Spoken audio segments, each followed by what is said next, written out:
이거 얘기 나온 김에 우리 네. 조금 이따 이제 학생들이 굉장히 궁금해하는 것 중에 이게 있었거든요. 그러니까 그럼 선생님 기출 문제를 어떻게 활용해야 되나요? 이런 질문이 네. 많았거든요. 네네네.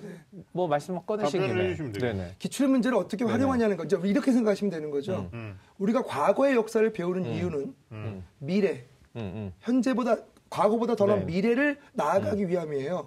그렇지 않습니까? 그러니까 네. 과거의 문제를 풀기 위해서는 앞으로의 문제 출제가 어떻게 될 것인가에 대한 방향성을 우리가 배우는 게 낫거든요. 실제로 말씀드리면 신유형이라고 하지 않습니까? 본질은 똑같습니다. 그러니까 예를 들어서 정주영 여기다가 정주영의 얼굴에다가 정우성이라는 그 갑자기 성원 표정들을 짓고 있어요. 정우성이라는 배우의 가면을 수 없는 일이에요.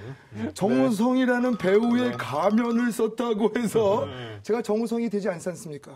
본질은 정주영이지 않습니까? 그러니까 무슨 말이냐면 문제가 신유형처럼 보이게 하기 위한 덧작업을 하는데 본질은 똑같다는 거거든요. 그러니까 그런 것들을 우리가 기출문제 통해서 얻어가고 그 분석을 통해서 그런 걸 얻어가면 되는 거예요. 이해되시죠? 무슨 말씀인지. 예를 들어서 이렇게 보시면 돼요. 하나만 단편적인 예를 들어 드릴게요. 화법이 5문제가 출제가 되고 장문이 또 5문제가 출제가 돼요. 근데 신유형 문제가 출제가 됐던 게 뭐였냐면 화법과 장문을 4번, 7번 문제로 묶어버렸어요. 애들은 뭐예요 그게? 신유형이다 이런 거예요. 묶었어요. 그럼 저는 신유형이 뭐가 신유형이야? 이건 신유형이 아니지. 왜요? 뭐 해놓으면 됩니까? 따로 띄워놓으면 돼요. 4번과 5번 문제는 가와 관련돼 있지? 가는 화법이네? 6번과 7번은 나와 관련돼 있지? 나는 장문이네? 묶어놓으니까 문제를 묶어놓으니까 통합 문제처럼 보이고 신유형처럼 보이지만 분리하니까 화법과 장문 그대로지? 본질은 똑같은 거거든? 이라고 제가 얘기를 합니다. 분리대응. 네, 뭐 지금 제가 다 말씀드릴 수는 없지만 예를 들어 이렇게 볼 수 있어요. 융합 지문이 있어요. 비문학 두께. 과학과 예술 지문을 묶었어요. 과학과 예술 지문을 섞었죠. 하지만 거기에는 과학 얘기도 나오고 예술 얘기도 나오고 예술에 과학에 적용된 경우 그다음에 과학에 예술 적용된 경우의 얘기가 나오거든요. 별 다를 게 없는 거예요.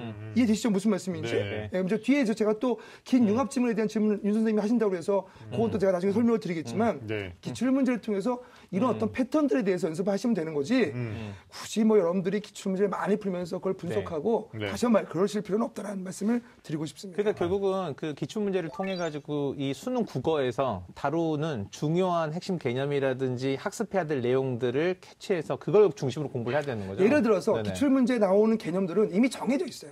현대시라고 하면 기출 문제 통해서 현대시 어떤 개념이 나오는지는 학원 선생님도 알고 학교 선생님도 다 아세요. 어떤 개념이 나온다 안 나온다는. 그러니까 그걸 기출문제 통해서 그런 개념을 얻으려고 하는 것보단 먼저 개념을 배우고 기출문제에 접근하는 게 훨씬 더 합리적이라는 얘기인 거죠.